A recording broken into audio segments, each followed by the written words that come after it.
Namsion Contents Lab. 네, 여러분 안녕하세요. 문화 콘텐츠 크리에이터 남시현입니다.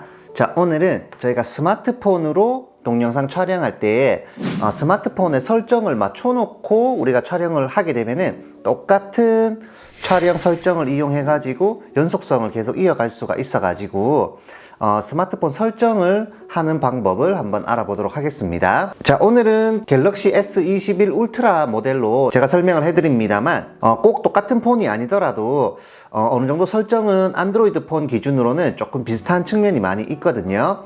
그래서 최대한 비슷하게 맞춰가지고 활용을 해주시면은 여러분들이 영상을 만드실 때 좀 더 편하게 영상을 제작을 하실 수가 있겠네요. Namsion Contents Lab. 자, 카메라로 들어가시고요. 기본적으로 동영상 설정을 맞추려고 하면 일단 모드를 동영상 모드로 일단 설정을 해놔야 됩니다. 영상 모드로 설정을 해놓고 일단 여기에 있는 설정 버튼 있죠? 이 설정 버튼 눌러가지고 설정으로 들어가지고 이 설정에서 지금 제일 위에 고급 녹화 옵션 들어가 보면은 지금 이렇게 고효율 동영상 HEVC라고 하는 형식을 활용하는 고효율 동영상이라고 하는 게 있는데요. 요거를 이제 읽어보면은 뭐 이제 최적화 시켜가지고 저장 공간을 절약할 수 있다고 나오니까 이거 좋은 건가 싶어가지고 이렇게 활성화해두고 촬영하시는 경우가 많이 있는데 고효율 동영상은 이렇게 꺼두시기 바랍니다.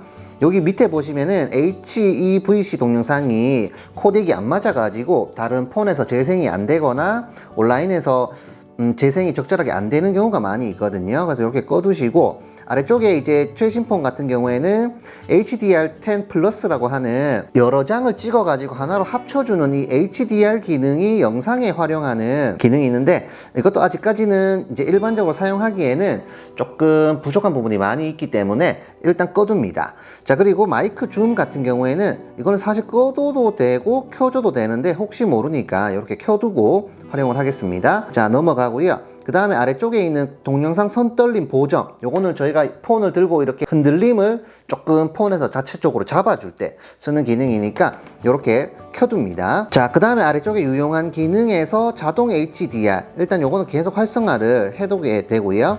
그 다음에 대상 추적 AF를 반드시 활성화를 해주셔야 돼요. 근데 요게 지금 이렇게 활성화를 할 수 있는 모드가 있고 이거를 이렇게 셀피 모드로 맞춘 다음에 설정으로 들어가 버리게 되면은 설정이 안 되도록 되어 있습니다. 그래서 반드시 카메라로 보이게끔 맞춘 다음에 설정으로 들어가셔야만이 대상 추적 AF를 활성화 하실 수 있다는 거, 네, 요렇게 해주시고요. 여기 아래쪽에 있는 이 수직 수평 안내선, 이거는 무조건 이렇게 활성화를 해두셔야 돼요. 이렇게 꺼두게 되면 폰 화면에 이런 삼각 그리드 선이 없습니다. 그래서 요거를 이렇게 켜둬야만이 요런 식으로 삼각 그리드 선이 나와가지고 수평도 맞출 수가 있고 수직도 맞출 수가 있고 구도를 저희가 적절하게 잡아가지고 촬영을 이어가실 수가 있게 됩니다. 자, 그 다음에 아래쪽에 위치 태그는 이거는 활성화 하셔도 되고 안 하셔도 되고 자유롭게 해주시면 돼요. 그리고 촬영 방법, 여기 들어가면 이제 우리가 영상 찍을 때 뭐 김치라고 얘기를 하면 폰에서 그 단어를 인식을 해가지고 녹화를 시작해주는 이런 버튼들이 있는데 사진 찍을 때에는 글쎄요, 저는 이 기능을 잘 안 씁니다만 좀 많이 쓰시는 분들은 이렇게 활성화되어 있는 경우도 있습니다만은 이게 이제 우리가 영상 찍을 때에는 우리가 영상 찍는 와중에 스마일이라는 단어라든지 김치, 촬영이라는 단어가 나올 수도 있고 혹은 리허설을 하는 과정에서 이런 단어를 얘기를 해버리면은 녹화가 시작되어 버리는 경우가 종종 생길 수가 있습니다.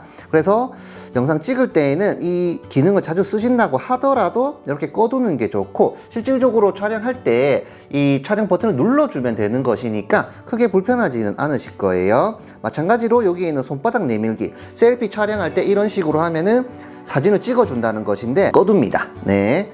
자, 됐어요. 자, 그 다음에 설정 유지로 들어가게 되면 우리가 카메라 모드나 셀피 화각이나 필터를 이 기본 카메라에 있는 것을 적용해 가지고 촬영하다가 껐다가 다시 촬영할 때 이어서 할 수 있는데요.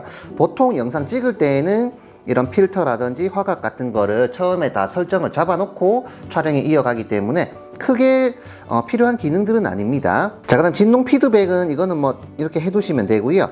나머지는 아래쪽에는 그냥 설정이니까 넘어갑니다.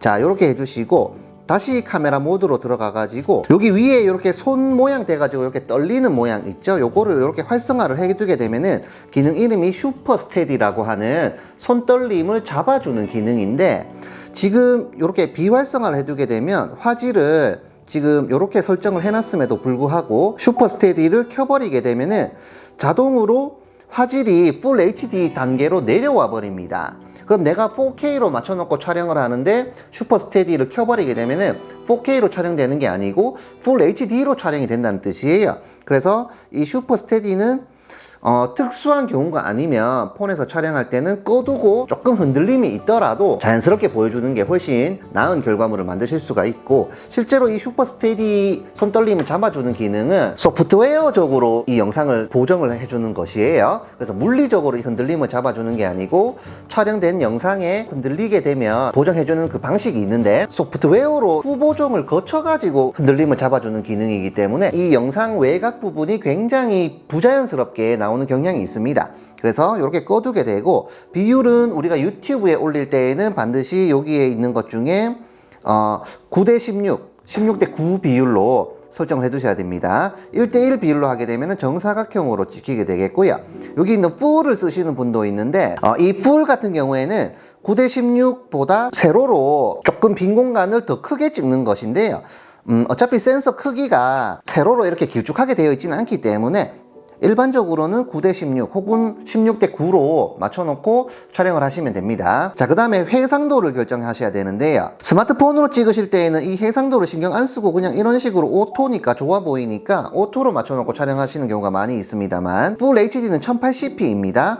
1080p 60프레임, 1080p 30프레임으로 설정하실 수도 있는데요. UHD는 4K 화질이에요. 4K 30프레임, 4K 60프레임으로 촬영하실 수가 있고, AK도 지금 폰은 지원을 해줍니다만 24프레임이고 크롭이 들어오기 때문에 실질적으로 저희가 사용할 수 있는 것은 여기에 있는 4K 60프레임으로 설정을 해두게 됩니다. 조금 오래된 폰을 내가 쓴다, 나는 한 2년에서 3년 정도 됐고 좀 옛날 폰 쓴다라고 하시면은 이 해상도를 4K로 올리지 말고 풀 HD 60프레임으로 설정하시기 바라겠고요. 나는 최신형 스마트폰 혹은 스마트폰 산지 얼마 안 됐다 라고 하시면은 풀 HD로 하기보다는 4K로 하게 되면은 풀 HD 4개 붙어있는 사이즈로, 큰 사이즈로 찍어가지고 좀 더 고화질의 영상을 만드실 수가 있기 때문에 이렇게 설정을 해두시면 됩니다. 자, 그 다음에 여기 아래쪽에 요즘 나오는 스마트폰들은 카메라 렌즈를 여러 개를 뒀기 때문에요. 자, 여기에서 일단 초광각 0.6배율, 그 다음에 1배율 광각 렌즈죠. 그 다음에 3배율 망원 렌즈가 있고 10배율 망원 렌즈를 지원을 해주는데, 10배율은 되도록이면 영상 찍을 때는 쓰지 마시고 일반적으로 초광각이나 광각 좀 멀리 있는 거 찍겠다라고 하시면 한 3배율 정도 찍으시면 적당하게 찍으실 수가 있고, 영상 찍으실 때 주의하실 점이, 우리가 이렇게 멀리 있는 거 좀 당겨서 찍고 싶다고 해가지고 이 상태에서 이렇게 손가락으로 이렇게 확대를 해가지고 이렇게 찍게 되면 디지털 줌이라는 게 들어가기 때문에 편집 프로그램에서 확대했는 것과 거의 비슷한 결과물이 나오게 됩니다. 그러면 굳이 이렇게 확대해서 찍을 필요가 없다는 뜻이에요. 네, 1배율로 맞춰놓고 찍어놓고 나중에 뭐 키네마스터나 뭐 파이널 컷 같은 편집 프로그램에서 확대하는 것하고 결과가 똑같기 때문에 이렇게 디지털 줌이 들어가는 방식으로는 촬영을 하지 마시고, 항상 여기에 있는 이 소나무 요거를 눌러 가지고 배율을 조정하면서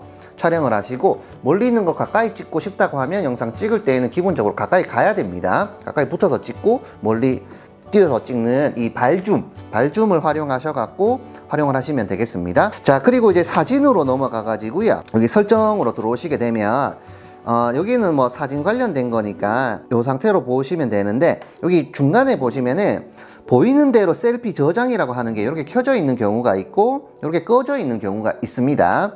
자, 이렇게 요거를 켜두게 되면은 이제 좌우 반전을 시켜가지고 셀피를 저장을 하게 되고, 요걸 이렇게 끄게 되면은 셀피가 원래대로 저장이 되는 것인데, 자, 예를 들어 가지고, 자, 제가 셀피 찍어 볼게요. 우리가 이제 이런 어떤 글자가 있는 거를 찍는다고 해보겠습니다. 자, 스마트폰에서 찍을 때에는 우리가 삼각대 같은 거 세워놓고 이렇게 이제 내 얼굴을 보면서 이렇게 촬영하는 경우가 많이 있거든요. 자, 그래서 녹화를 눌러 가지고, 자, 요렇게 글자를 요렇게 보여주면서 촬영을 해보겠습니다. 자, 요렇게 해가지고 촬영이 다 되면은 이제 완료 눌러서 결과물을 확인을 해보면, 자, 글자가 정상적으로 왼쪽에서부터 나와 있는 모습을 볼 수가 있습니다. 자, 이거를 만약에 보이는 대로 셀피 저장을 켜두고 촬영한다고 해볼게요. 자, 그러면은 다시 셀피 모드로 바꿔가지고 이렇게 해가지고 또 글자가 있는 사진을 찍어 보겠습니다. 이번엔 셀피 모드를 활성화해 둔 겁니다. 그래서 이렇게 해가지고 이제 촬영을 하게 되면 지금 촬영 끝났거든요. 자, 결과물을 보게 되면은 글자가 반대로 보이죠? 그러면 이제 좌우 반전이 적용돼 갖고 지금 저장이 되어 있기 때문에 이런 글자 있는 것을 언제 어떻게 찍을지 우리가 아직 모른단 말이죠. 그러면 반드시 여기 사진 모드에서 보이는 대로 셀피 저장을 이렇게 꺼두고 촬영을 이어가시고, 원래는 제가 판단했을 때에는 이론적으로는 이걸 켜둬야 글자가 정상적으로 나오는 것이고 이걸 이렇게 꺼둬야 반대로 이제 뒤집혀서 나와야 되는데 약간 반대로 되어 있는 것 같습니다. 아무튼 이렇게 꺼두고 촬영을 하시면은 글자 있는 어떤 뭐 상품을 보여준다든지 할 때에도 글자를 정상적으로 보여줄 수 있다는 거. 자, 요렇게만 하시면은 카메라 설정이 끝나게 되고요. 그 다음에 이제 여기에 동영상 모드에서 이제 자유롭게 영상 촬영을 하셔가지고 영상 편집을 이어가시면 됩니다. 자, 오늘 영상은 여기까지입니다. 자, 그럼 저는 또 다음 영상으로 찾아뵙겠습니다. 감사합니다.